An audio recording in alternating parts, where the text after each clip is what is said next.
bit more.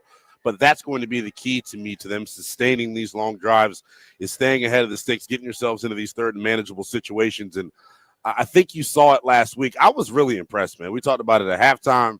We talked about it in the postgame just in terms of how well they played against that Denver defense last weekend. This is a way different challenge because of how aggressive Brian Flores is going to be on the defensive side in terms of blitzing. But to your point, man, like you just want to see them get into a rhythm at some point here this afternoon. So on Hard Knocks, we saw this video of Dan Quinn in the locker room.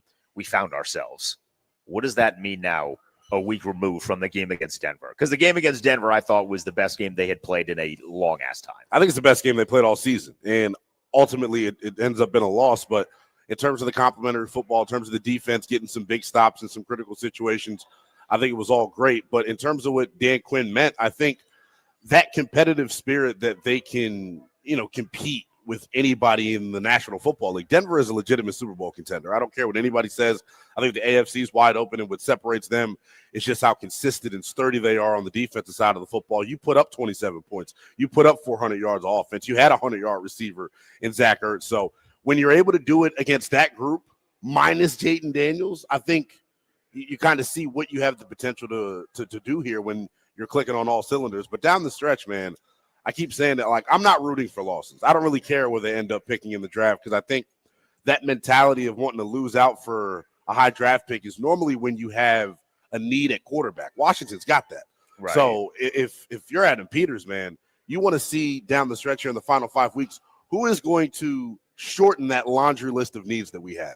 Who's going to step up and fill certain spots here so we don't have to fill it in the offseason? I've changed my tune on that. I have to be honest. Because 2 weeks ago, I was like, nope, lose. I want Ruben Bain. I want Arbel Reese. I want a dude at defensive end, but that was also when Jayden wasn't playing.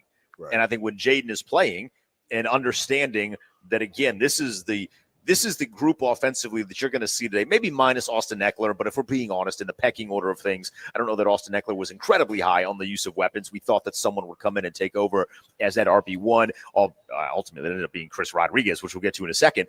But I want to go out there and see this quarterback dominate. Yeah. And if that means you lose some draft stock, but you go into 2026 and some of the things that we have seen with Jayden that we're wanting to see him grow out of, he continues to grow out of those things and he gets into a really great rhythm.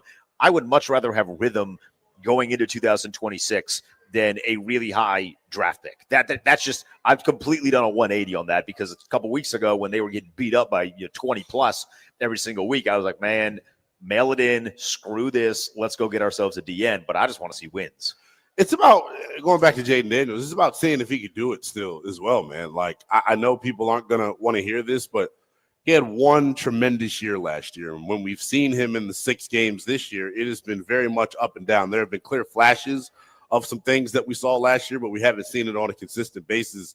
He is under the microscope as much as anybody, right? Because I think we all have the confidence and belief that he'll grow into the guy moving forward, but we still need to see it, man. And next year, I keep talking about it, it's way out there. At the end of next year, he is extension eligible.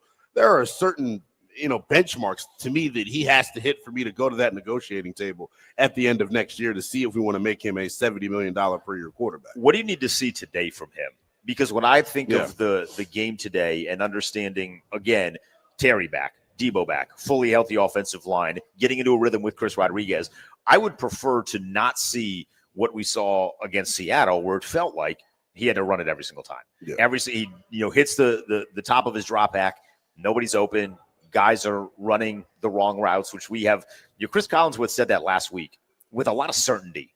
And I was like, I don't know that I had heard that before. And then as soon as we got off the air, I got a text message that said, nope, that's exactly what it was. Guys were running the wrong routes. Jayden was doing everything he could. He just was not having the help. And that's the game that Kurt Warner broke down and guys were running the wrong routes. So I don't want to see him run a ton. I think you have to use your legs. Like, you got to go out there and play football. Like, that's just an element of his game. But I think if he runs, let's just say, if I've set that number at like 7.5, if he hits the under on that 7.5 number, I think they're killing Minnesota. I think he's slicing and dicing. If he doesn't feel the need to have to run that many times, I think it's because guys are getting open. And I would really like to see some of the chemistry that we saw last year with him and Terry come to the forefront, because we haven't seen them play in a lot of games together this year, but they did not have that when we did see them play together. I'm not concerned about ultimately how often he scrambles. You want it, like you said, to be in rhythm and to be, within the flow of the offense. I don't want him just bailing clean pockets necessarily, something we saw a little bit against Seattle. That comment from Chris Collinsworth has not been talked about really at all Right. throughout the week. I'm sad that I didn't go out and clip it and play it over the air because it is damning and it tells some of the story and paints some of the picture of why Jaden Daniels has looked the way he's looked when he's played in these 6 games. A lot of instability at the skill position spots, but for today in particular, knowing how often he's going to get blitzed, I think it's about, like you said, getting to the top of your job, letting the football go, being able to play on time. That's what I want to see. We haven't seen that enough from him this year. And quite frankly, last year, it was his superpower. It was the thing that he was the best at, in my opinion, man. So throwing with anticipation, time and touch, accuracy. I want to see those things, but I'm also not afraid of him getting out there and scrambling and making plays outside of the pocket because ultimately that's who he is and that's what makes him, a bona fide top 10 guy at the position. I would not like to see any QB powers. Now, in fairness, I've been saying that since can we just run regular running back power from under center? I've been saying that since September of 2024. I saw it twice against Tampa, and I was like, please, do not do this. You have running backs for a reason. And in particular, you got Chris Rodriguez, who to me right now is running back 1. I think he has grown into that position. He has earned that position. He's looked really, really good in the snaps and the carries that he's had in recent weeks.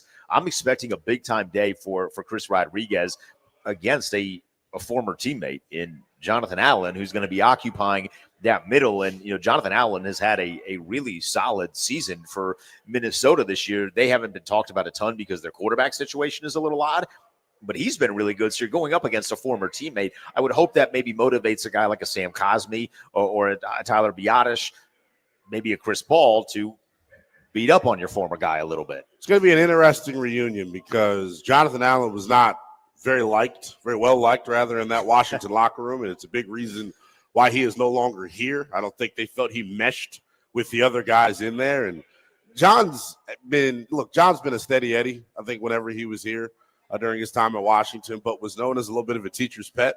And I think that may have rubbed some of his teammates the wrong way. I know back during the Ron Rivera years, that was really a big thing, but remember what they talked about when he left this offseason? It was Daron Payne coming out of his shadow. I look at Daron Payne and say, play well today. Make them look justified in that decision to let go of Jonathan Allen. Come out and show your stuff. Jason Newton as well, a guy who really has been on a milk carton, it feels like, for the better part of 2025. I want to see that deep tackle room show up if you're talking about that Jonathan Allen storyline. And I want to know how, seeing, how we always see when guys play against their old team, you interact pregame and postgame. I would love to see who goes up to John Allen because I think he has maybe some fans. I would imagine in a situation like this, they'll dap him up, hug, hey, how are you, kind of a thing. Seems not well liked. I'm going to reiterate that. No, we all know that to be accurate, but I do feel like in a small dose, you'd probably dap him up. Be like, hey, how are you? I'm glad you mentioned Daron Payne, though. I want to see him stack 2 games together. He was really good against Denver. Yes, he made a couple of really big plays that looked like the Daron Payne that earned the contract that he currently has. I'd like to see him stack 2 good games together, and then you're taking on a quarterback that is very green. He's very, very new, and that's what we're going to touch on when we get back. How is Washington going to attack J.J. McCarthy or his alter ego? Do you know about his alter ego? Who is his alter ego? You're about to learn about his alter ego. We'll do that when we get back. He's the No Willingham. I'm Denton. It's the Burgundy Gold pregame show live from Honor Brewing in Sterling on 106.7 The Fan of the Team 980.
Washington and Minnesota today taking on the Vikings. It's the Burgundy Gold pregame show live from Honor Brewing in Sterling. I'm Denton Day. He is Lynnell Willingham. Kevin Sheehan with us in 13 minutes time. Washington taking on J.J. McCarthy today, Lynnell, and we got to talk about J.J. McCarthy. He was a guy that was, we have to. Good thing I haven't eaten yet. I mean, it's a luxury to talk about J.J. McCarthy, a.k.a. 9. 9? Is that his? That is his alt. I wish I was making this up. You put a little German on that, Denton. I was about to say, man, you only get the number nickname when you're good. He's not good. He gave it to himself, and it comes with like this. Imagine like the famous Kobe Bryant mean mug, right? Oh man. Now imagine J.J. McCarthy trying to do something like that, having that not work at all. Like it looks like he's memeing himself when he does it, but that is what his alter ego is. His alter ego is 9. Well, that's his alter ego. Great. He has been cosplaying a starting quarterback all year long. Clearly is not that. It's so crazy because I was beating this drum all offseason long. Like that should have been the Aaron Rodgers destination. He ended up going to Pittsburgh. I think it would have worked out way better if he was there with that coaching staff running that offense. But Justin Jefferson, I think Washington has a real chance to flummox him today because what Dan Quinn has done here in the past 2 weeks since taking over is they've simplified the play calling. But what they've done in that is run a lot more disguises in the secondary. And I think that's something that could really trouble a young quarterback, changing the picture pre and post snap for J.J. McCarthy, making it a little bit more difficult for him and, not let him play on time, kind of the opposite of what we're talking about with Jaden Daniels. What kind of confusion do you think you'll see in terms of some of the blitz packages? Because that's the one thing with Darren Quinn, since taking over from Joe Witt, simplified is maybe a good term, but he's also like it doesn't feel like they're blitzing a ton, but they're blitzing from a bunch of different angles. Yes. And I think that's really paid off. We saw a bunch of really good blitzes last week against Denver. And now you're going up against JJ, who I don't know how well he can read things at the line of scrimmage yet. That's something that you learn over the course of time. I think we got really lucky with Jaden to where he is really committed to understanding what is happening at the line of scrimmage in a way that not everybody else is.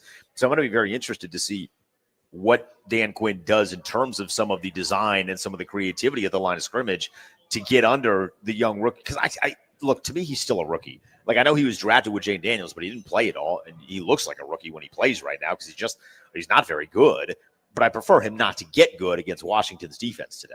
Yeah, this is going to come down to the pass rush. I don't know how aggressive they're going to be in terms of sending extra guys out of the secondary. But like I said a moment ago, disguising coverages, changing the picture post-snap is how you do it, crowding the line of scrimmage. And then more importantly, the biggest difference we've seen, since Dan Quinn has taken over is they're playing zone coverage at a way higher rate. The last 2 weeks, they've only played 15 total snaps of man-to-man coverage. They averaged 17 man-to-man coverage snaps over the first 10 weeks. So making him make those tight window throws. And then more importantly, like you saw it last week, they were selective with their blitzes, but why Bo Nix was able to have successes, if you're going to run all this zone, you got to be able to manufacture a pass rush or else guys are going to find the open windows. I think it'll be a little bit more difficult for McCarthy to find those windows than it was for Bo Nix, even though, and this is kind of the narrative for me, they're both not that great, in my opinion. No, I mean, Nix is better than McCarthy, but there's a very wide gap, it feels like, between those two guys and the other guys that were in that class. We heard a lot about like the layered throws that J.J. McCarthy was making when he's coming out of college. Come on. He ain't doing that. He's going to need to wear extra layers when he's on the sideline. He's going to be getting beat up today, I don't know what they feels do. Like. I'm curious in their whole outlook moving forward, talking about Minnesota, because what do they do? I mean, you're wasting Justin Jefferson right now. Yes. You're wasting him. And I'm glad you mentioned the zone because that was going to be my next question as to how do you cover Justin Jefferson? He's the best wide receiver or one, he's in the list of 3 right now. It's him, it's Jamar Chase, and because of the way he's played this year, it's Jackson Smith and Jigba. Those are the top 3 wide receivers, maybe Devontae Adams in there as well. But how do you defend Justin Jefferson with the guys that you have on defense? Because we know this is not the top of the cornerback room, right? It's Mikey Sanders still. Yeah, Jonathan Jones has played well. Noah I's played well. But then there's some other guys that you're going to be looking at the screen and be like, who is that? Yeah, it's going to be a tall task. I think the more you're able to disrupt J.J. McCarthy, I think the less of an impact that Justin Jefferson is going to have. But I think it's about shading coverage to his side, putting the safety over the top, playing them inside leverage, trying to use the sideline as your friend. Just keep yourself out of those one-on-one me versus you situations. I think that's the key because he has Probably the best ball skills in the NFL at the wide receiver position. There's nothing that scares me more than the idea of anyone on this Washington defense going, I got him. Yeah. Like, no, you don't. You do not got him. Get some help from your friends. Not what your job should be. Like, this is not how they should be moving. Do you think that they'll utilize Frankie Louvu in more of a blitzing scenario again? Because it feels like they've done a really good job of that the past couple of weeks.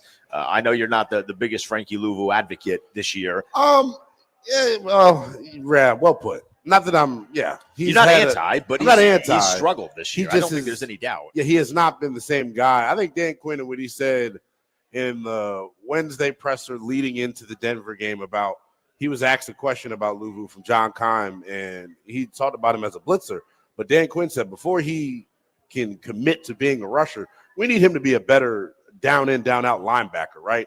Getting your run fits together, being where you're supposed to be, not trying to play hero ball.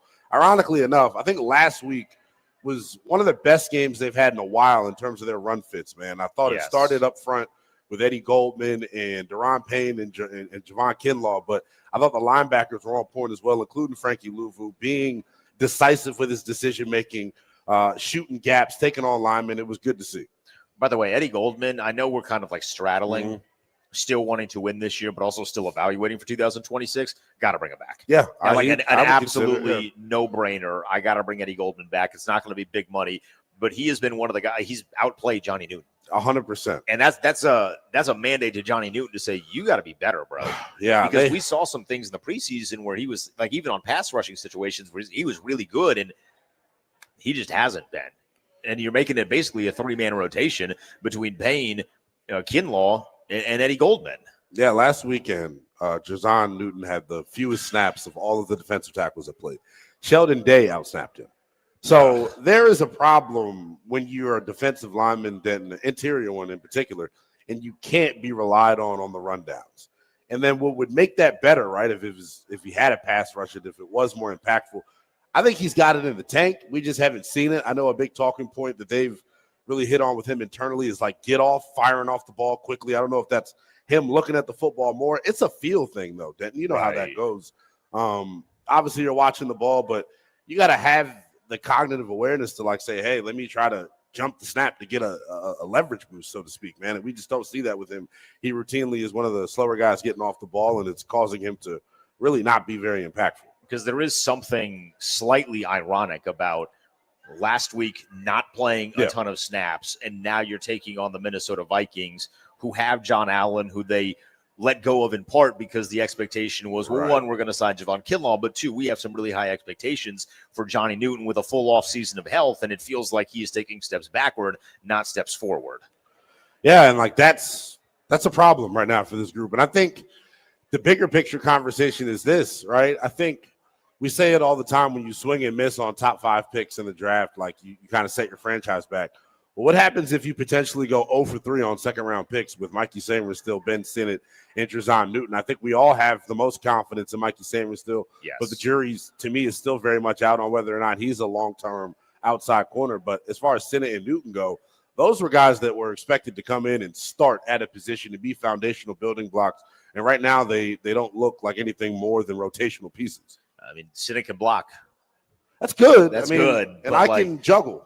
I can't juggle. You can't juggle, but it's just not relevant to the job sometimes. No, like you need to be able to block, yes, but like you also were brought in for athleticism and to stretch the field, and there's been none of that to the point where Zach Ertz had over 100 yards last week. And look, I said it last week on the post game. I kind of got grilled for it during the week, and then some other folks said the same thing, got a much better reaction. You know how that goes. I would bring him back. I would strongly consider bringing him back, especially if you're going to see down the stretch what you saw last week versus Denver. That's him beating all-pro safety and Talanoa Hufanga, finding soft spots and zones. I know the drops at times and the penalties really kill people, but like he's still got an innate ability to get open, and I think there's a comfortability level that the quarterbacks have with him to trust that, hey, remember we were talking about guys running the wrong routes. Right. Never got to worry about that with Ertz. He's going to be in the right spot, available and ready. I've said this entire year. It's such a niche metaphor and comparison, but it's accurate. Zach Ertz is what ISO Joe Johnson was. Not the most athletic. He's old. He's slow, but he has these little things, these little intangibles where he just gets open. He Yeah. finds ways to create space in a way that nobody else in that tight end room seems to be able to do, despite the fact that they've had now 2 years to watch him work, watch him. What does that say then? And they just haven't picked up on. Now, some of it I do think is just innate. Like he possesses something. It's God given. He possesses something that allows him to have a little bit more wiggle than a guy like Ben Sinnott. But I've been waiting for Sinnott to take a step, and we just haven't seen it yet. All right, when we get back, our guy Kevin Sheehan is going to jump on with us. We'll give you our keys to a Washington win in 15 minutes time. He's Lynnell Willingham. I'm Denton Day. It's the Burgundy Gold pregame show live from Honor Brewing in Sterling on 106.7 The Fan and the Team 980.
Thank you, Max. It's the Burgundy Gold pregame show alongside Lynnell, Willingham. I am Denton Day. Washington taking on Minnesota this afternoon. We do have the full list of inactives for the Commanders. Not a lot of surprises here, Lynnell. Josh Johnson's inactive. He's going to be the emergency third quarterback. That's good. So you got Jaden at 1, Marcus Mariota at 2. Ali Cahoe is inactive. That feels par for the course. No Trent Scott, no George Fant.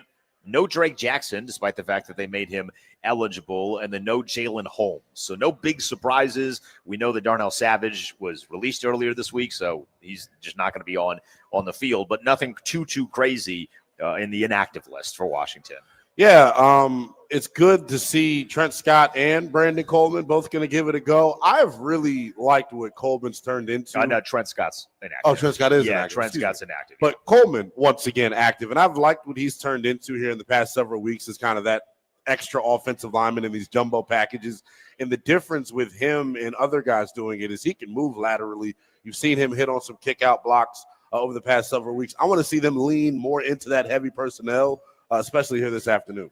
So let's welcome on our guy, Kevin Sheehan. He's the host of the Kevin Sheehan Show, 10 a.m. to 1 p.m. Eastern, every Monday through Friday on the Team 980. Kevin, I opened the show today saying that today could be a really good and really bad day all at once. It could be really good because the offense is fully healthy and they could dominate today, or at least play really, really well against Minnesota, but it would then be really bad because it's a gut punch if this is what it was supposed to look like this year, and we're not getting it until December when it feels like playoffs are just a touch out of reach. But I'll let Kevin tell you. Playoffs. Well, if things go the way they've been going all year long, 3 people will get hurt in the first quarter, and it won't matter anyway.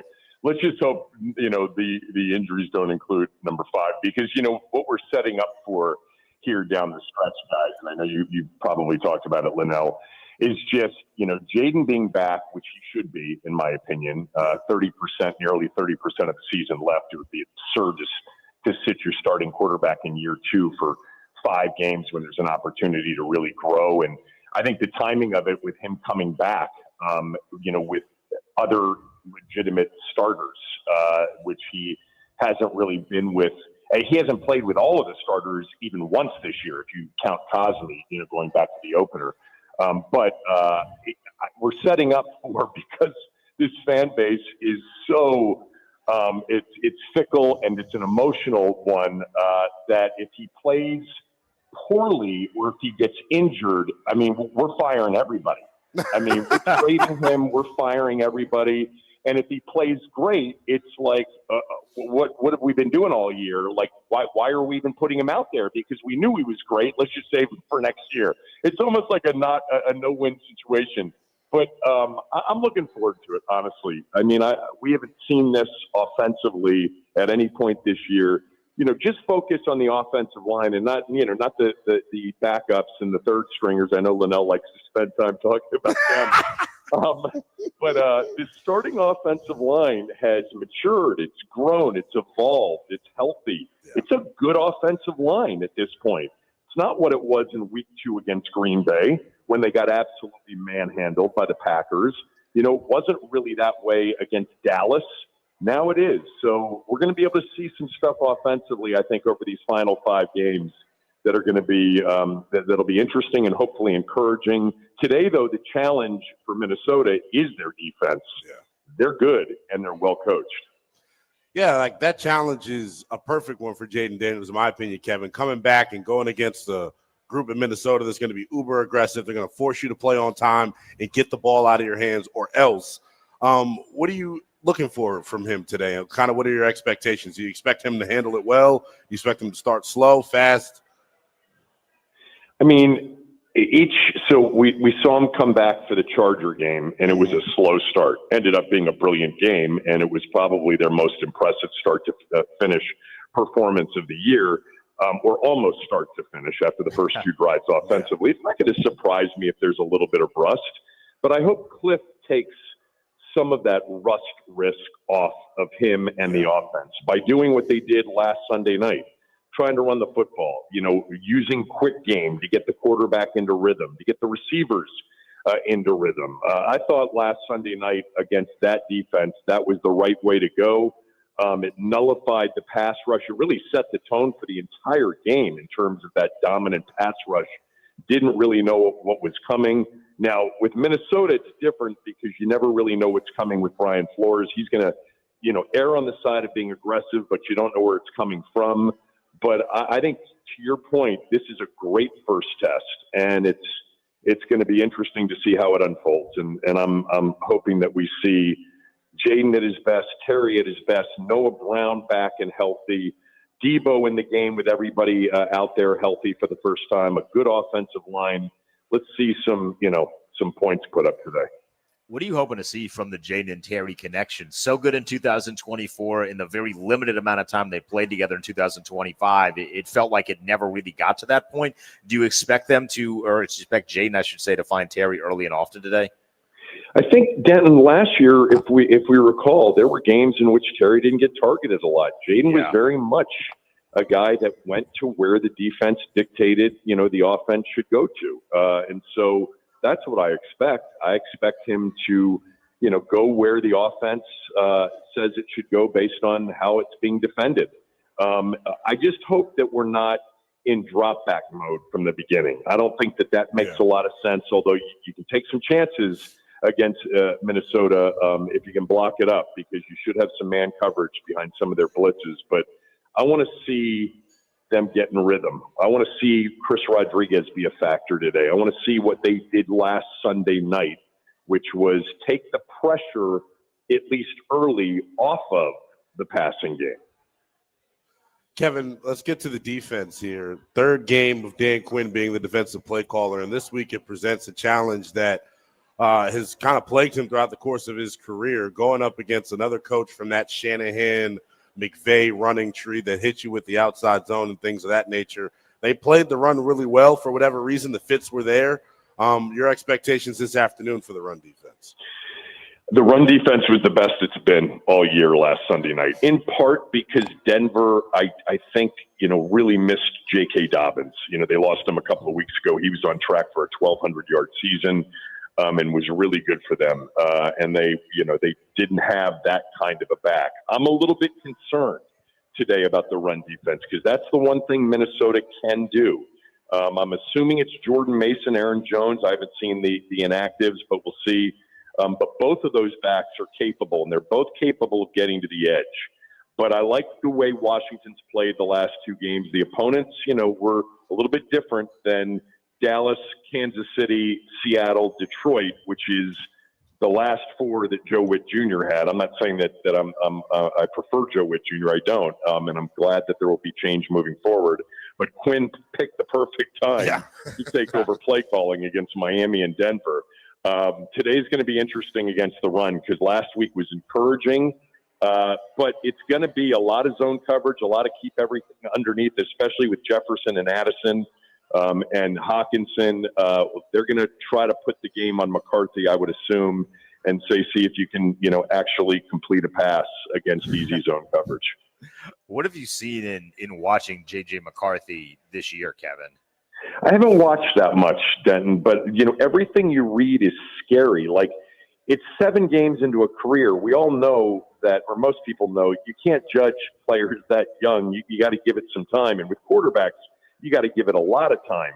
But the idea that Kevin O'Connell suggested about a month ago that his overall mechanics need to be reinvented, that's not an encouraging, not ideal, sentence. And he definitely has bad mechanics. You can see it. He doesn't process quickly, but he is a bit of a gamer, and he's a competitor, and he's tough. And that's going to carry him as they try to develop him. But I think the Minnesota quarterback situation in the offseason is going to be fascinating. I mean, they moved up a spot to take J.J. McCarthy in the 2024 draft. They let Sam Darnold go, although that's not the right way to describe it because Sam Darnold had a choice. So did Daniel Jones. They were unrestricted free agents. But it's going to be interesting to see if they roll J.J. McCarthy out there next year without a true competent veteran quarterback, which Kevin O'Connell clearly prefers working with. Definitely. I want to go back to Jaden Daniels here for a second. Kevin, what do you make of these numbers? Last year, Jaden Daniels was one of the best quarterbacks in the National Football League against the blitz. In his 6 starts this year, he's got the worst completion percentage and the worst yards per attempt versus the blitz. What do you attribute that to, considering Marcus Mariota has been top 5 to 10 quarterback this year against the blitz? Yeah, I attribute that to playing 5.5 games, and in most of the 5.5 games, not having receivers, in the game that could really threaten good defenses. That's what I attribute it to. There's nothing about Jaden's performance this year that concerns me in the least. He's been injured 3 times. He's, missed more than half the season. And when he has played, he's been missing most of his key people. And if they've been in the game, they haven't been healthy. So I don't know how you evaluate anything this year. Other than things, individual performances, technique, that kind of thing. Like, I think the offensive line has been fun to evaluate, this year and to watch against some good defenses, because they've had them over the last month and a half. But none of those numbers mean anything to me. 5.5 games without, a real supporting cast. Fair. Is there a sweet spot for how much he runs today, Kevin? Yeah, that's the question, right? You heard Quinn answer the other day. I forget who asked the question about just did you talk to Cliff about figuring out a way to protect him or adjust offensively? Number one, you can't have him in the game if you're down 30 points with 6 minutes to go running zone reads. Let's make sure that doesn't happen again, which it did in the opener last year and it did in the Seattle game this year. Number two is I think some of the designed runs are unnecessary. I don't think they're necessary if they're in playoff contention. I don't like Jaden running Cam Newton and Josh Allen style quarterback counters and quarterback powers.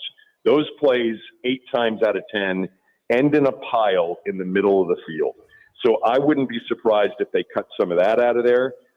But you're not going to stop him from creating and playing off schedule. It's what he does better than anything else almost. You're not going to stop them from using him in the run game as an option runner.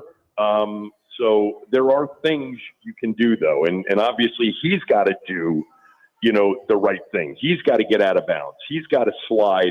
He doesn't need to treat 1st and 10 in the first quarter like it's 4th and 5 in overtime. Right. I totally agree with you. Cliff has to own some of this responsibility as well in terms of protecting him moving forward. I've been saying this, Kevin, throughout the week, just watching how this offensive line fired off the football and played against that Denver defense. This offseason, I hope they go to the drawing board and they try to kind of reinvigorate their traditional run game and give us some more under center stuff. I know Cliff gave the answer earlier this season, a couple of weeks ago, that they're running, more shotgun pistol stuff because that's what Jaden's comfortable with. He's got to get comfortable with being, as safe as possible. And I think getting your traditional run game going, putting them under center a little bit more alleviates some of those concerns. Yeah, I hear you. And that's my preference. And at the same time, 3 of the final 4 teams last year were primarily shotgun and pistol teams.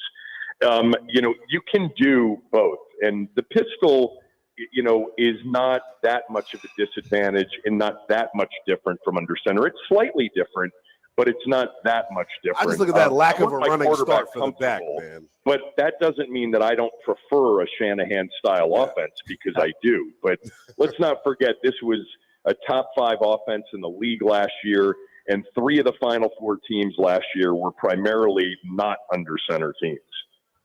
We're talking with Kevin Sheehan on the Burgundy and Gold pregame show. He's Willingham. I'm Denton Day. A couple more for you, Kevin. We talked about J.J. McCarthy just generally not being a very good quarterback. Turnovers come in bunches. Do you think Washington forces at least 2 turnovers today? They've given the ball away more than anybody in the league. They've got the worst turnover differential. It would be nice, right, to have a game in which they're on the right side of the turnover margin. These are the things that, can really help a team that's struggling in a lot of areas, and short fields and good field position would be great things. Yeah, if McCarthy plays, you've got to expect no less than 3 balls to be up for grabs today. Maybe more than that. And you got to catch them, and you got to make them pay for it and turn it into points. I think in a game like this, that's the difference. Turnover margin ends up being the difference. And, Washington played a pretty clean game last week. They played a pretty clean game in Miami to a certain degree until the end when we had the muffed punt and then the pick in overtime.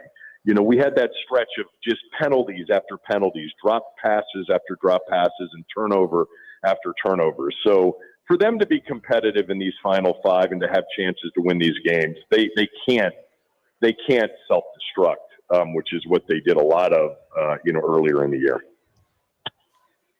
All right, Kevin, who wins? Give us a score.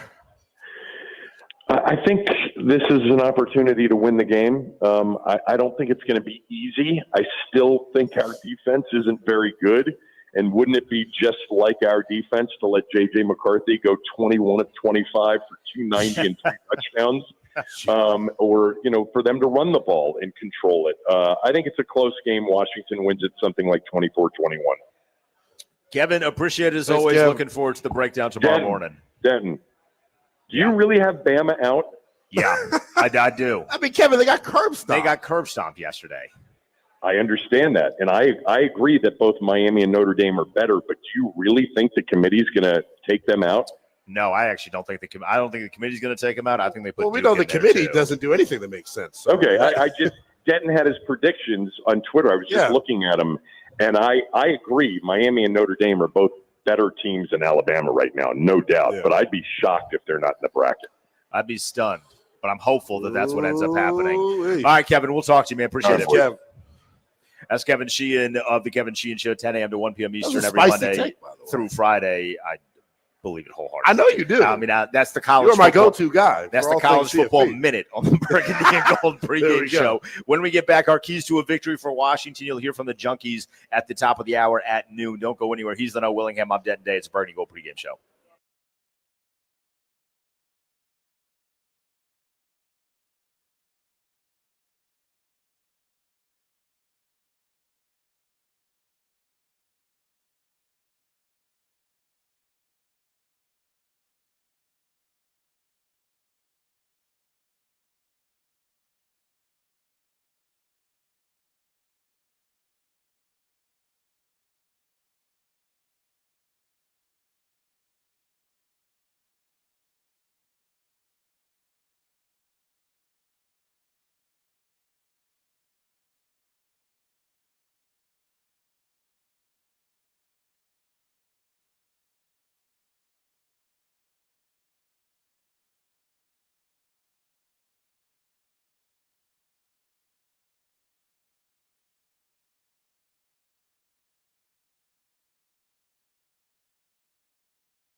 honestly.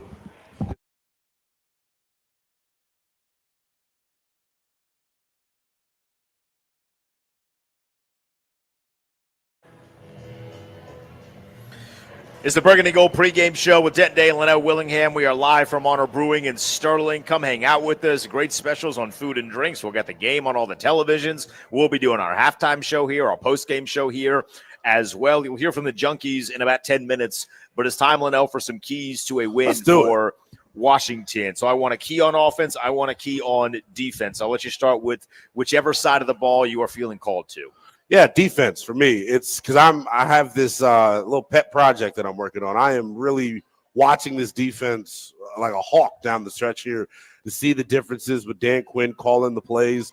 Today, the key on defense to me is make them one-dimensional, right? If you can stop their running game on first and second down and make J.J. McCarthy beat you with tight window throws versus this zone on third and medium plus, I think you'll have success. And maybe, just maybe, this pass rush will try to get going today. I'm going to give you my first key on the offensive side of the ball. I love your defensive side. I'm going to give you my first key on the offensive side of the ball. Let's turn the clock back. I want to see Terry and Jaden look like it's 2024, or at the very least early 2025. They had such a good chemistry at the end of last year. And then at the beginning of this year, because of the holdout situation, just not getting a lot of time on task, on the turf, as Cliff Kingsbury likes to say this offseason, they struggled. I want to see those two guys get back in each other's good graces. We know that Terry is definitively the best wide receiver on the roster. Every time he plays, he showcases that. I thought he was great last week against Denver while matching up largely against Patrick Surtain for a majority of the football game. You're not going to be seeing a DB that's as good as Surtain with Minnesota. So I would love that connection to look a lot more like it did at the end of last year than we've seen this year. So I need turning of the clock back. I think Jaden and Terry hook up at least twice for big-time plays. Man, it's probably the thing that I'm most interested in offensively, man. How does the pass game look with Jaden Daniels? Like you mentioned, can he get Terry McLaurin involved here? The other big key for me is the Cliff Kingsbury thing, man. Ease Jaden Daniels into the football game, right? Let's treat him like a patient who just had like his stomach pumped or something, right? Give him soup and crackers. I don't need him eating steak right off the rip, right? No solid food. You know what I'm saying? Ease him into this football game in a way that I thought you did well against Chicago a couple of weeks ago on Monday Night Football. That's kind of the game plan you want to see to start. Get the running game going, play behind your offensive line, and then as this game wanes on here, let Jaden Daniels be Jaden Daniels. If you want to give Jaden some complex food, it needs to be tenderism. Yeah. You see those videos? It needs to be some bunch of tenderism, yeah. Something that just is easy off the bone, melts in the mouth kind of a deal. That's what you need if you're going to give him a lot on the plate to start. My defensive key is very similar to yours. You should generate some pressure on J.J. McCarthy. If you get after him, he's going to put the ball in harm's way. He is not what Jaden was his rookie year in a great decision maker. You see a whole lot of stuff with J.J. McCarthy, and sometimes that's good stuff, but a lot of times it is balls up in the air. It's sitting ducks. It's just not making the right reads at the line of scrimmage. If you can fluster J.J. McCarthy, you're going to put yourself in a position to come away with a win this afternoon in Minnesota. You're playing in a dome, so weather's not going to be a huge factor, but I think they can get after J.J. McCarthy and force not one, but 2 turnovers. If Washington gets 2 turnovers today, Lynnell, I feel like they're going to be sitting in a pretty good spot. Yeah, I mean, it's normally the key for this group, right? When they win the turnover margin this year, they've won the game more times than not. I think stopping the run is huge, but like you said, I have this eerie feeling that like J.J. McCarthy, who's a good athlete, keeping him inside of the pocket, don't let him break contain, don't let him get into rhythm by scrambling and things of that nature. Break his confidence early in this football game. I think that's another big defensive key here as well. Break his confidence.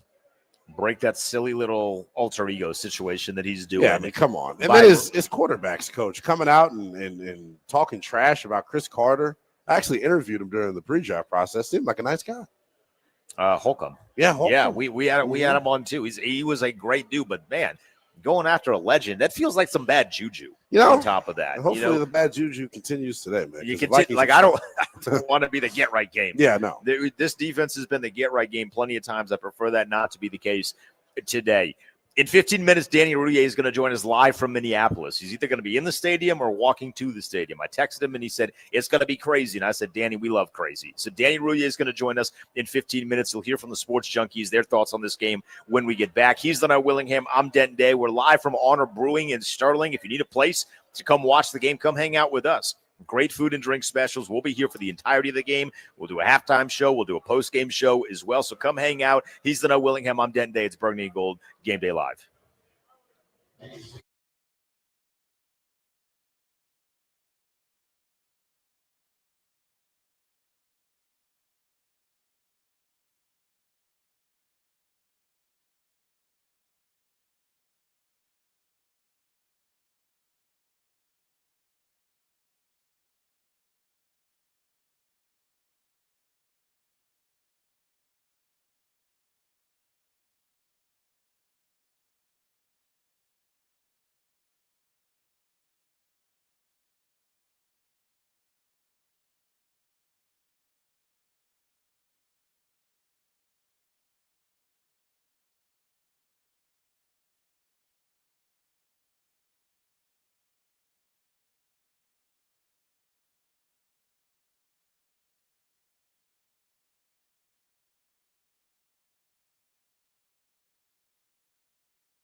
It's the Burgundy and Gold pregame show alongside Lynnell, Willingham. I am Denton Day. We are live from Honor Brewing in Sterling. Come hang out with us for great food and drink specials and watch the entire game with us. We'll do our halftime show from here. We'll do our postgame show from here as well. Danny Rouillet is going to join us in 10 minutes live from Minneapolis. Looking forward to that conversation and looking forward to see what the environment is like in Minnesota. But now it's time to hear from the boys in the morning. The Junkies gave their thoughts on the game and whether or not Washington can come away with its first win in what feels like forever.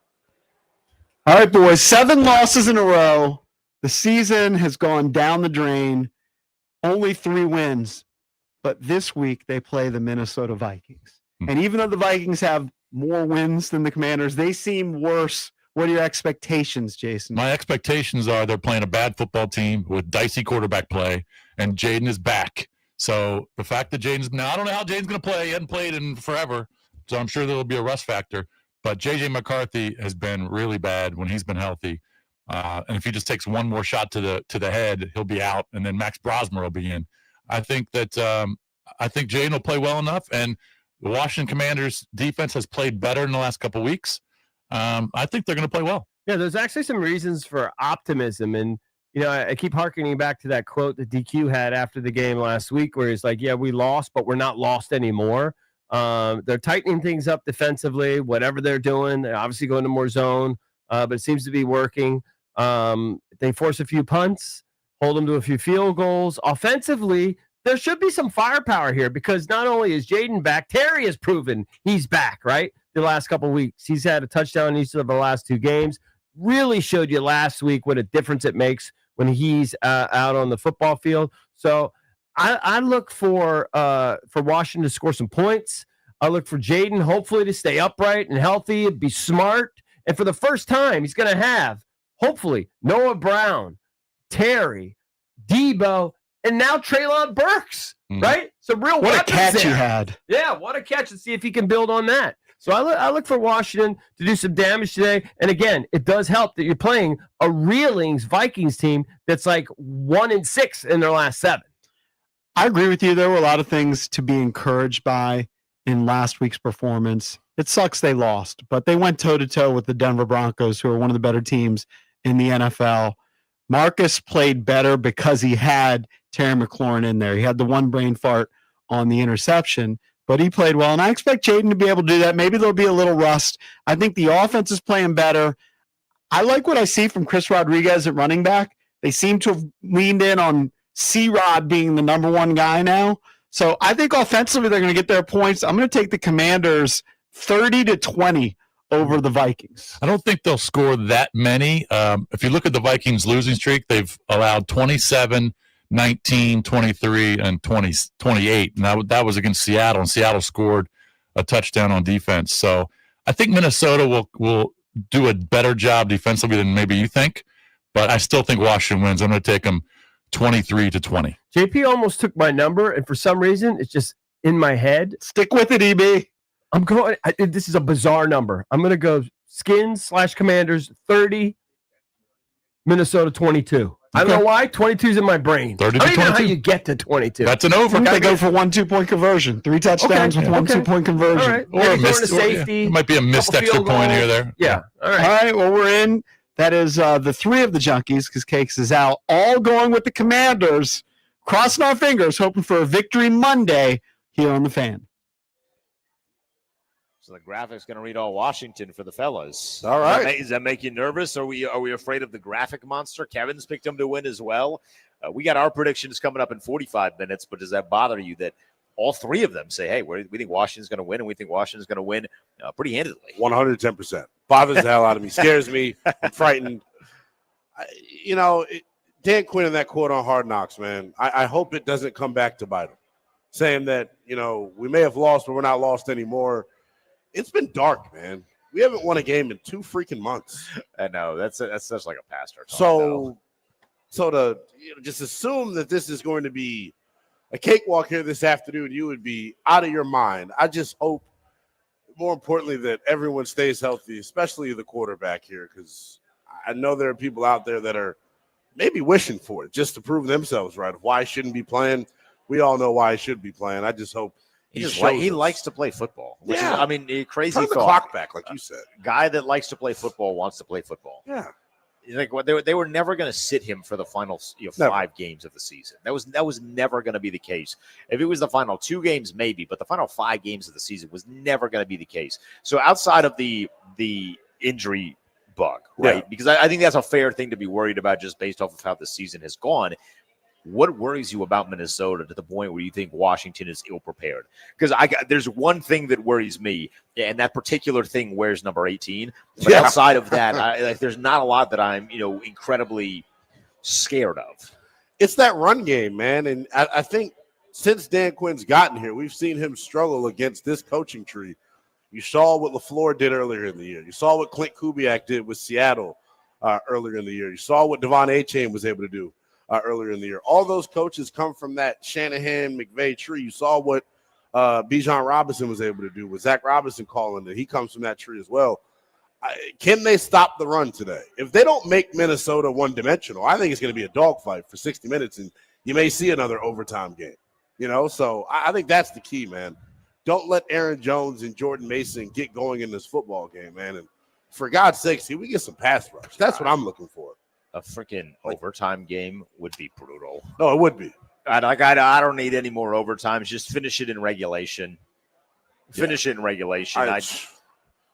That would be miserable. I don't know that I could handle an overtime game. I don't. Who do you think has the most sacks today? Because my feel is that they're going to get to J.J. McCarthy at least 3 or 4 times. Do you think anybody gets double digits? I know we're kind of on a watch mode for Von Miller. He had joined us when we were in for the Junkies a couple of weeks ago and said he needs 4 more sacks to get into the top 10. He's had 1 of them since he joined us a few weeks ago. So we looking at Von Miller, who did say, by the way, this week on a podcast, he wants to run it back. Yeah, I'm interested in running it back with Von Miller as a rotational guy only, not as my starter. I would rather have him than Jalen Holmes. Right. That's kind of how I feel. But in terms of the pass rush, man, there's one dude that ever since he's gotten into the lineup, man, he has just made the most of his opportunity. 5'5", man. I got 5'5" on it. Jacob Martin has been a man amongst boys at times. He plays with that play style, that hair on fire mentality that I think Dan Quinn and company, want throughout the building. And I think you saw him drop into coverage last week on a big-time 3rd down on a sim pressure. Like, there's a lot of different things you could do with him. And he's another one of those dudes, Denton, who's on that list of players where it's like, hey, I should bring you back this year coming up in free agency. So he's really earned it too. Yeah. I mean, he's the one guy on that's defense. What I worry about. Did he price out of our market? I doubt it, because I can't imagine he's going to get massive money, but he's the one guy on defense on the edge. It's him and Eddie Goldman on the line, but the one guy on the edge that has really performed well in the absence of Dorrance Armstrong and Dietrich Wise and Javonte Jean-Baptiste and all the number of injuries that Washington has sustained in that particular position. And in the darkness that occupied like the last 2 months, he's been one of the very few bright spots in the defense.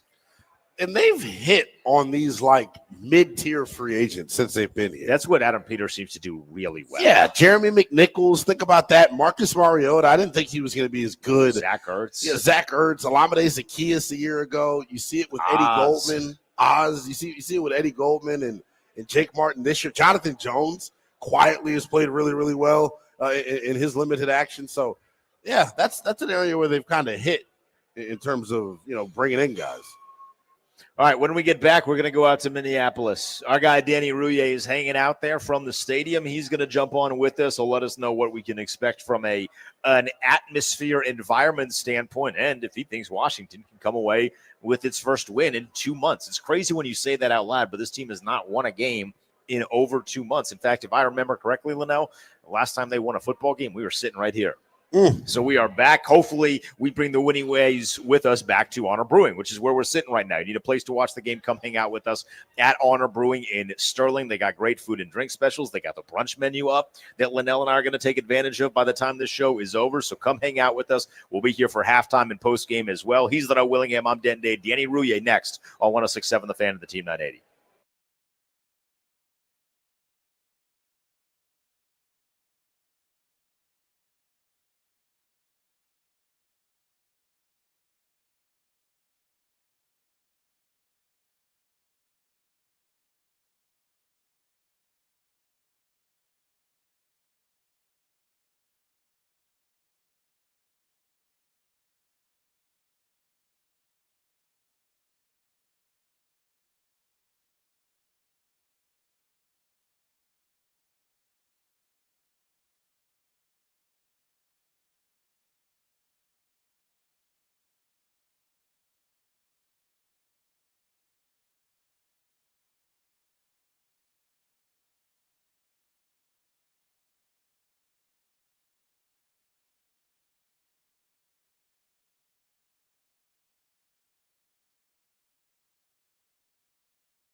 It's the Burgundy Gold pregame show. We are live from Honor Brewing in Sterling. Come hang out with us if you need a place to watch the game. He is Lynnell Willingham. I am Denton Day. Washington in Minneapolis today to take on the Minnesota Vikings. Jaden Daniels is playing the first time in a couple of weeks since he injured his elbow on that primetime game against Seattle. Then he is back in the lineup, and he will have his full allotment of weapons with Terry, with Debo, with Noah Brown, with Zach Ertz. Sam Cosmi is back in the lineup.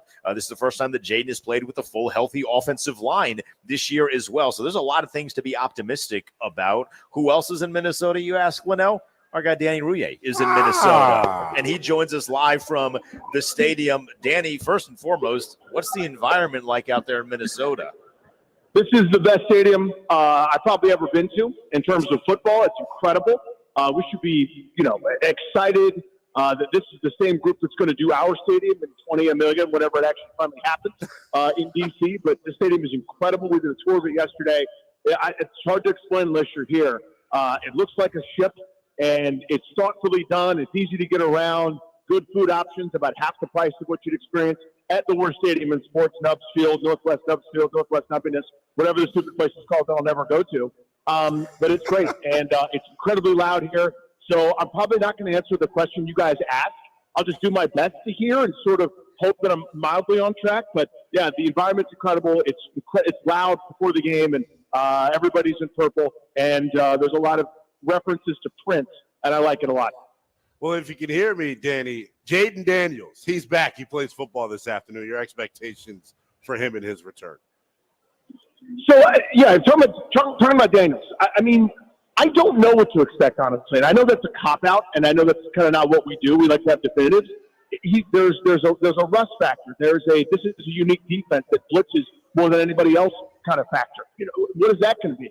Here's the thing I'm looking for, guys in general, and Grant is exhausted dealing with me every day, and I think a lot of people that have me in their lives probably are too. But to me, I'm not near as concerned about production, good or bad. How do we get the run game going, or can they execute from a shotgun or under center? I need paradigm shifts.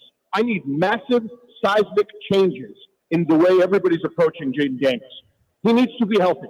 4 serious injuries in 2 years. One, that should have cost him playing time last year, that broken rib. It didn't. It's not a toughness question. And then this year, 3 separate times he has played and gotten hurt. It starts with him. He needs to avoid contact. He's one of the most hit quarterbacks when he plays in this sport. That needs to change. Full stop, period, end of story. Some of that's inevitable with the position, right? You're going to be in the pocket. You're going to get hit. Think of that Cincinnati game when delivered that shot to Terry McLaurin down the field. That game winner, right? You've got to take one on the chin. That's part of the sport. But limiting unnecessary hits, a.k.a. you're down 30 points to Seattle, you're out in the flat, and somebody throws you around like a rag doll, and your arm basically tears off. Cannot happen. Period, end of story. That starts with him. Secondarily, it goes to the coaching staff. This is a Kingsbury. This is a Dan Quinn thing. And when I hear, it's football, of course it's football. And that's what we're talking about. He's not been available to play it way too often. So my expectation is that there won't be any changes, that we'll just sort of say, yeah, whatever happens. And we'll kind of chuckle about it and laugh and high-five each other when he gets his helmet twisted around or goes down like Gumby and hopefully pops up time and time again. I don't expect changes, and I'm going to be furious about it. But that's the story to me, guys. It's not about, they're actually better with Dan Quinn calling the plays. Irrelevant, busted team. They're gross. They're stupid. They're 3-9. This game doesn't matter at all. The only thing that matters is, are they going to keep Jaden Daniels healthy? Can they max protect more? Can they play more quick game? Can they do the things that are needed to have this godsend on the football field for us? And I'm not confident that that's going to be the case. They do get Terry McLaurin back. I say back. He was here last week, but you get to see him play with Jaden for the first time in what feels like an eternity. Are you hoping that we at least see a little bit of those two guys turning the clock back to last year with their chemistry? Yeah, Dan, it's a good question about McLaurin. And again, this is why you're going to see very quickly why Grant is so sick of me and I'm insufferable about this. To what end? You know what I mean? Like, okay, you can throw a pass to Terry McLaurin and he catches it. It doesn't change that they're 3-9. They lost 4 games by 100 points. You know what I'm saying? Like, this is an irrelevant year. I don't need any more deposits in the bank to know that Terry McLaurin's a pretty good receiver. I don't need to know that they have timing in week 14 or whatever the hell dumb week this is when they are hopefully picking in the top 5.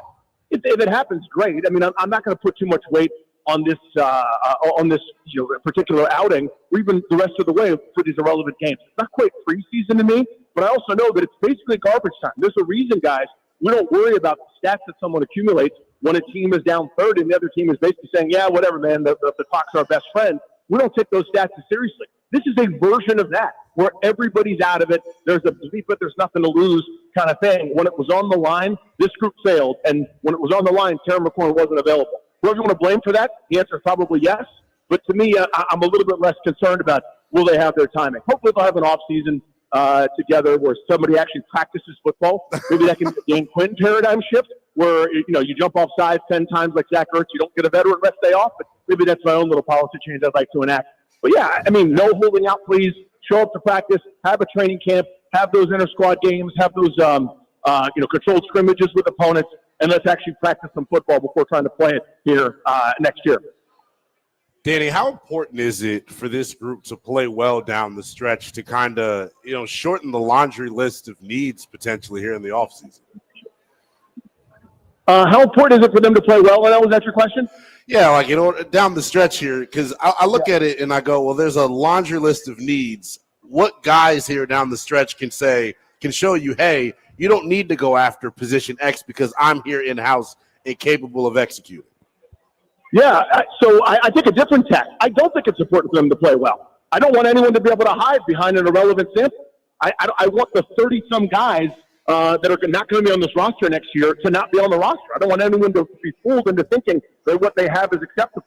I don't want anybody to be able to hide behind an empty sample in irrelevant games against a bad football team that's not going anywhere to say, well, maybe there is something here. Maybe I'll validate my terrible decision that led us to this under-talented and soft roster that can't be bothered to practice most days. So, yeah, I'm not really that interested in anybody playing well or being able to pretend that this season was acceptable. So, to me, it's not important because there's going to be so much turnover. The myth that everybody likes to perpetuate, there's all this momentum that goes from season to season. It does not. If there was any momentum, this group wouldn't be 3-9 after coming off the NFC title game last year. Momentum is a myth in a sport with ultimate parity, with schedule changes, with roster turnovers. Necessarily 30-some% of rosters change every year. This group's going to be even more because of all the old men they have on one-year deals. So I don't really care about the majority of this roster playing well. Now, with that said, the thing that I want they're not going to do is to play, some of their own second-round picks from last year. I think when there's 16 targets to a bleeping group of tight ends, I'd like for one of them to beat a Ben Simmons. When a defense that all of a sudden now we're praising them for a renaissance going up against two mediocre to poor passing teams, but he's patting themselves on the back. I'd like Johnny Newton, their second-round pick, to not be outstepped by Sheldon Day, who was, I think, moving furniture this past offseason when he got the call to come back into football.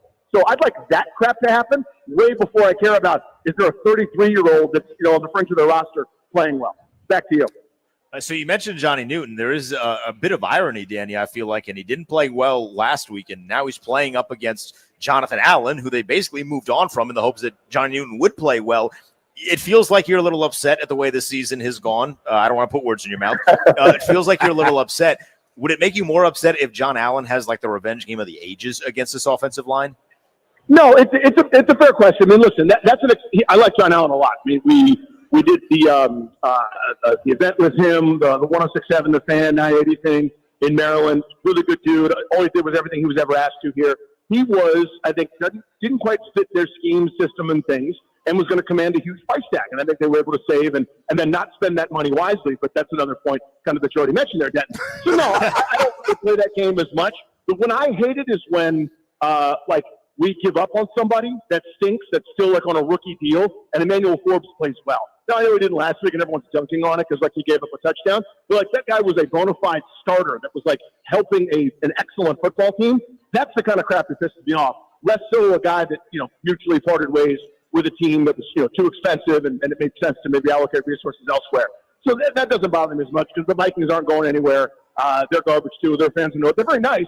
But they all know that this team is dead basically because J.J. McCarthy stinks on ice, and whoever that backup guy is, Brosmer, Hosmer, Tosmer, Fosmer, whoever that guy happens to be, we should never hear from him again. So yeah, they're in a bad way and they know it up here. But I had a juicy Lucy at 10:45 a.m. So ask me anything.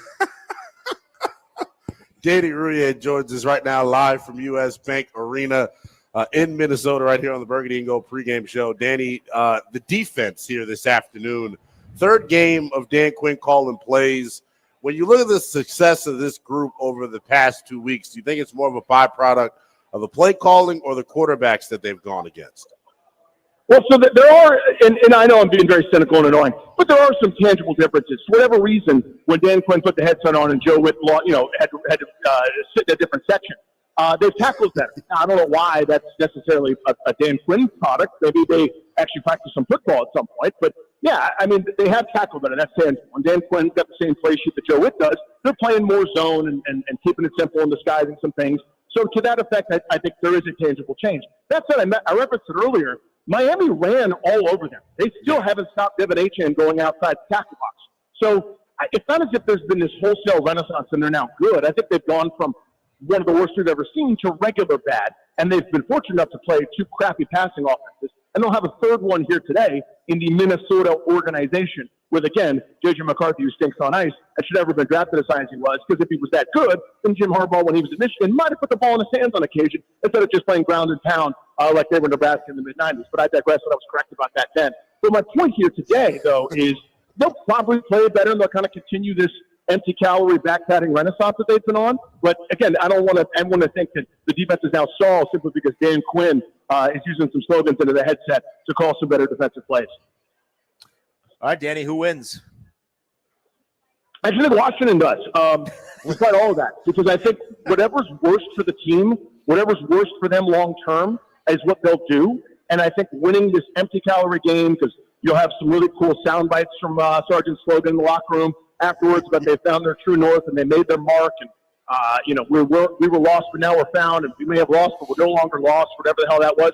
So I think they win a gross, stupid game like 18-16 today. A couple field goals, and Jaden Daniels will play fine, and everyone will be confused as to what it actually means.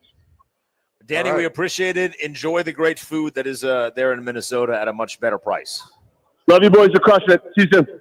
That is Danny Rouillet. He was live from U.S. Bank Arena. I don't think he's happy. Doesn't seem to. I don't want to put words in his mouth, but I don't think he's happy. I cannot blame him. Most of what he said was brutally honest, and we're going to see here in a couple of minutes whether or not we can feel optimistic, I guess. I was going to say, we are going to go to the pillar of optimism following Danny Rouillet, because joining us next is going to be Chris Russell, the Chris Russell Show. He joins us on the other side. He is Lynnell Willingham. I'm Denton Day. We're live from Honor Brewing in Sterling for the Burgundy Gold pregame on 106.7 The Fan of the Team 980.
It's the Burgundy Gold pregame show, 30 minutes from kickoff in Minnesota. Washington looking to win its first game in its last, 7 tries, 2 months for the Commanders. It's been a while since they last won a football game. He's Lynnell, Willingham. I am Denton Day. Let's go out to our guy, Chris Russell, to help us break this down from his perspective. Roost, we appreciate you joining. As always, you can catch Chris Russell on Team 980, Monday through Friday, 1 p.m. to 4 p.m. Eastern. What's your feeling going into this one? It does feel like this is the most optimistic the fan base has been in months for this Washington team. They should be, right? I mean, there's a couple of reasons why. Number one, J.J. McCarthy sucks. Now, you don't want to see him come alive and discover that he was a first-round pick a year and a half ago.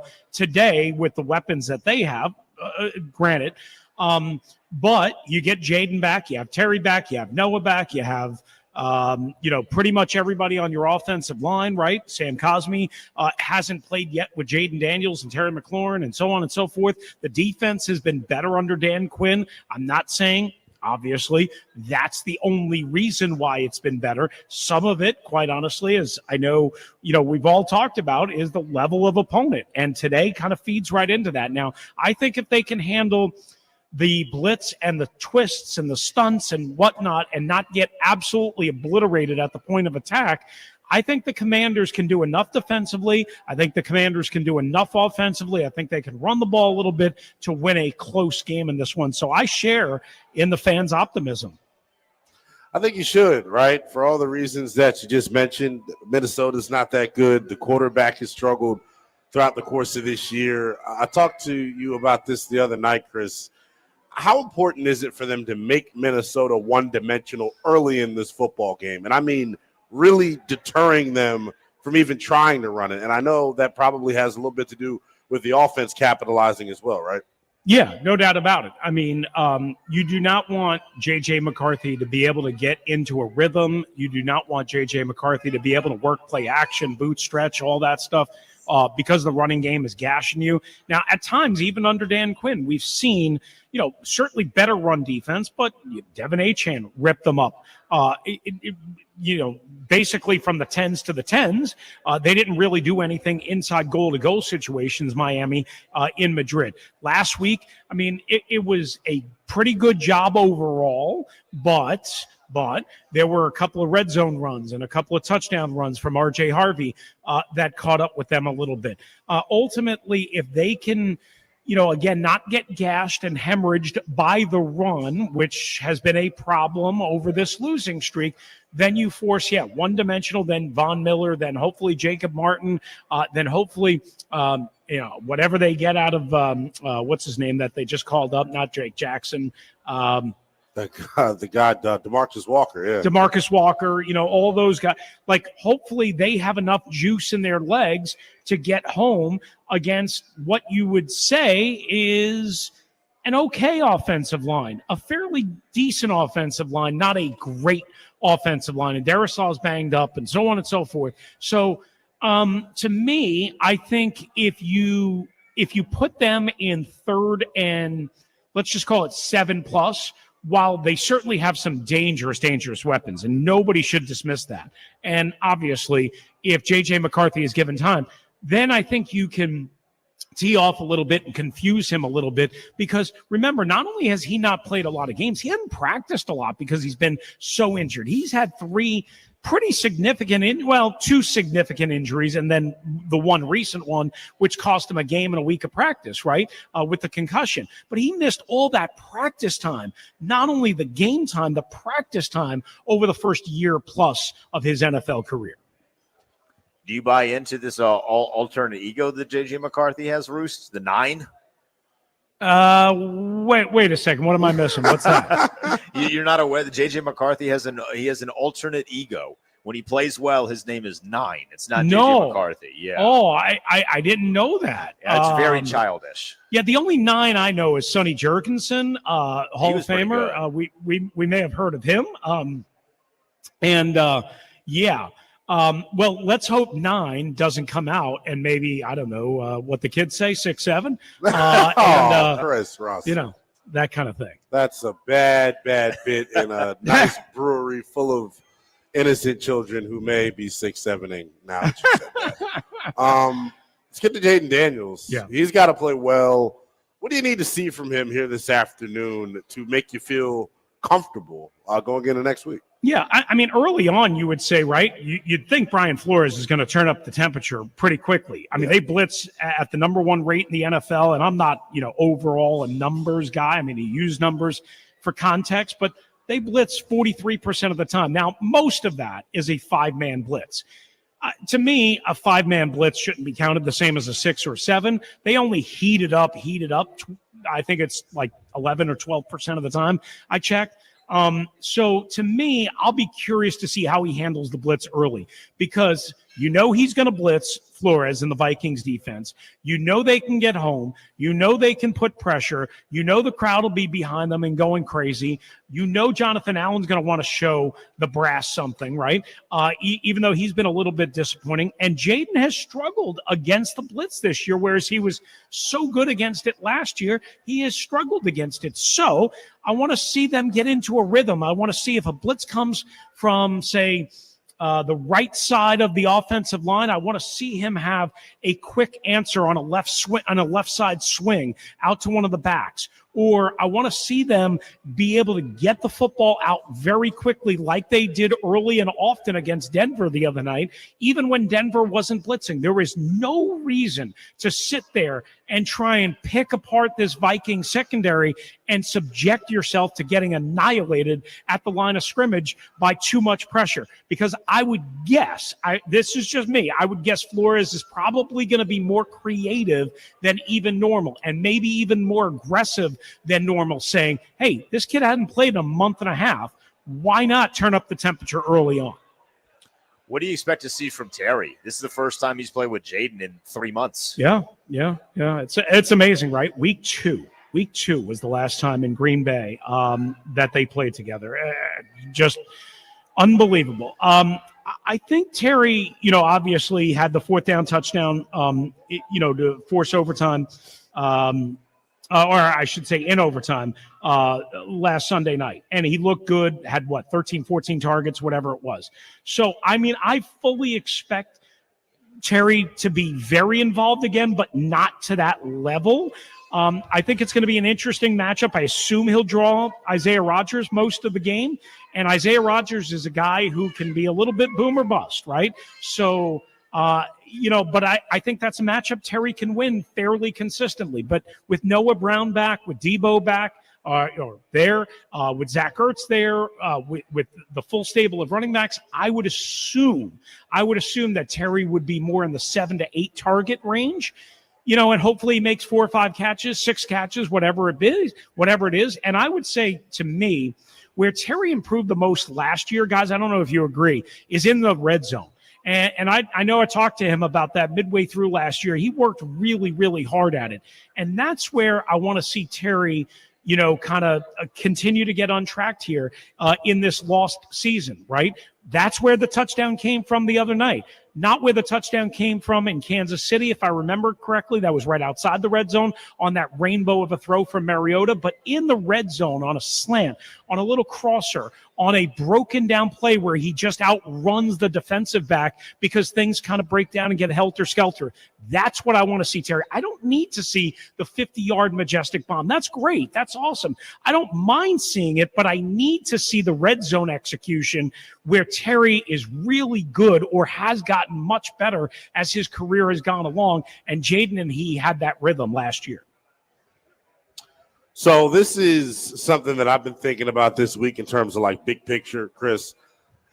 Their identity moving forward as they go into this offseason, I'd really like to see a little bit of a identity switch. Not wholesale, obviously. You want to keep your basic offensive principles. We love the air raid stuff.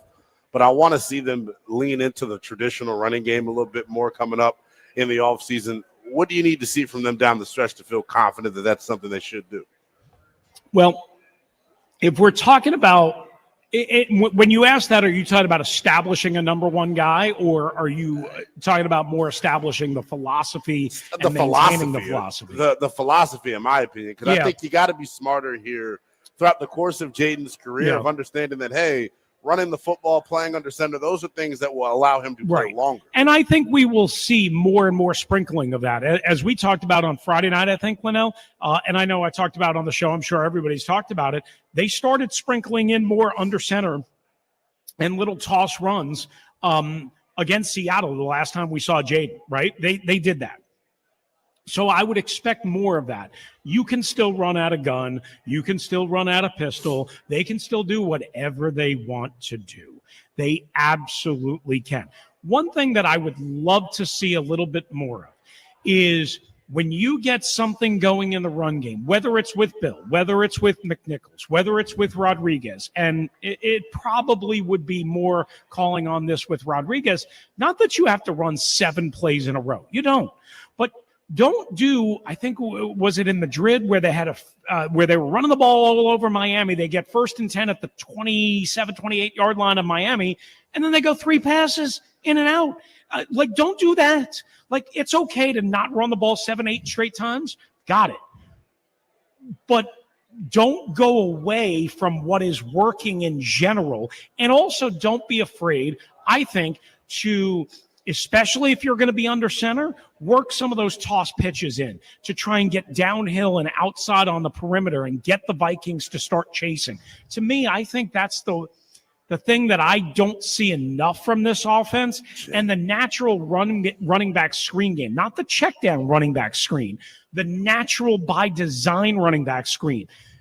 These are the things that I hope, and I don't chart every play. I don't have every analytic, but this is what my sense tells me and what my eyes tell me and what my gut tells me that they don't do enough that I would like to see them do more. When you talk about running back screens, is McNichols the screen guy, Chris, or do you like Ja'Cory Krosky-Merritt in that spot? That's a great question, D-Day. Obviously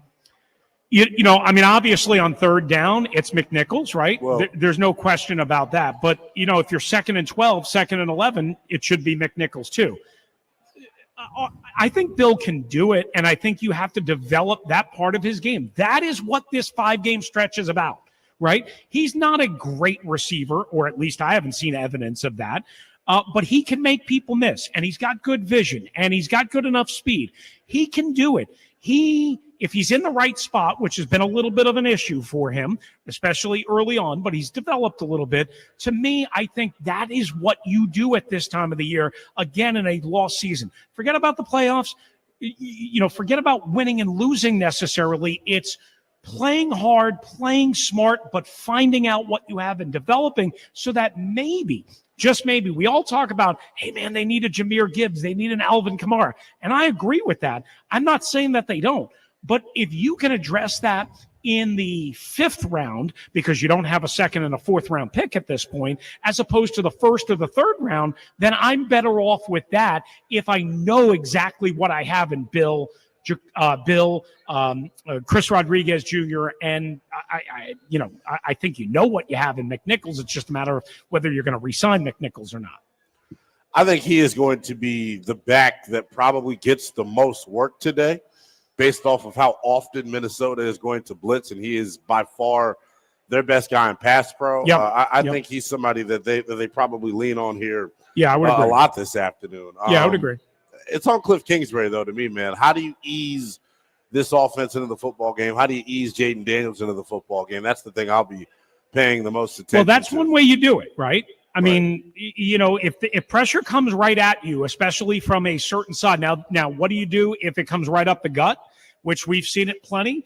Then that's a little bit different. But I mean, it's not only just having checkdowns and outlets and hots. It's by design. Right. Do it by design to get over that pass rush, to get over that heat, to get over that pressure, to get the ball out of Jaden's hands. You can do this stuff by design. It doesn't just have to be because all else fails. All right, Chris, who wins? I've got the Commanders, guys, winning a tight one. 20-17. 20-17. Everyone's picked the team today on the show. It feels which means they're going to lose. It feels like some massive letdown is coming. It feels like it's going to be a clunky offensive game to where they can't move the football at all, and then the run defense gets gashed. I know. I feel sick to my stomach. I was literally waiting I on wouldn't you feel to be the guy. I wouldn't feel sick just yet. No. I would I'd wait at least until halftime before you start doing your wild gesticulations on video. But I would call them gesticulations. Gesticulation. Can we Google that? That's a big word. What I would do It's is an SAT word. if I was you, I'd have at Honor Brewing, I know they specialize in craft beer, but I would find a way to get some mellow hot tea. Yeah. And just drink that and soothe yourself with a little lavender or something like that. I'll tell you what, they've got these sprinkled into it. the brunch menus rocking right now. They've got crafted mimosas you can get. Well, that's Cran not going to mimosa. probably settle your stomach. Yeah, that's probably not going to settle your stomach. They got silly goose tea here, Roos. Okay, there you go. That'll Love soothe that. Well, you're a little silly bit. goose, so that'll match you. All right, Roost, we appreciate it. We look forward to your breakdown tomorrow. I love you guys. See you. That is Chris Russell. We give our predictions next. He's Lynnell Willingham. I'm Denton Day. It's a Burning Gold pregame show.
It's the Burgundy Gold pregame show. He is Lynnell Willingham. I am Denton Day. We are just a couple minutes away from kickoff, Lynnell. It's time to make some predictions as to how this game is going to go. You said it yourself that you are a little bit concerned. Just a wee bit. Just a wee bit of that. Everybody is picking Washington. Are you going to follow suit?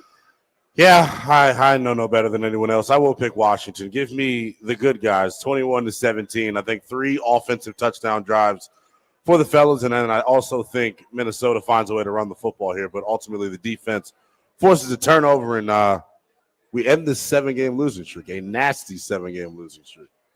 How do you think Jaden plays? I think he plays well. I think he starts slow, but I do think at some point they get it going here. I just hope he leaves the game in one piece. That is now my baseline expectation for him, and what I'm monitoring here down the stretches. Can he finish the games? I think Washington wins as well today. I'm going to join suit. I think Washington wins, and I think Jane Daniels plays one of the better games that we've seen from him this year. That bar is admittedly low compared to last year, but I think that Jaden is going to be back up on playing at the level that we got so accustomed to seeing him play. And I actually think, Lynnell, we're going to be a little upset by the end of this one because we're going to see an offensive performance that we were hoping to see on a week-in, week-out basis, and we're seeing it too late into the season for it to really be relevant to any hope of the post game. We're going to be back at halftime right here at Honor Brewing. It's going to be live on Twitter and YouTube. He's Lynnell Willingham. I'm Denton Day. Enjoy the game.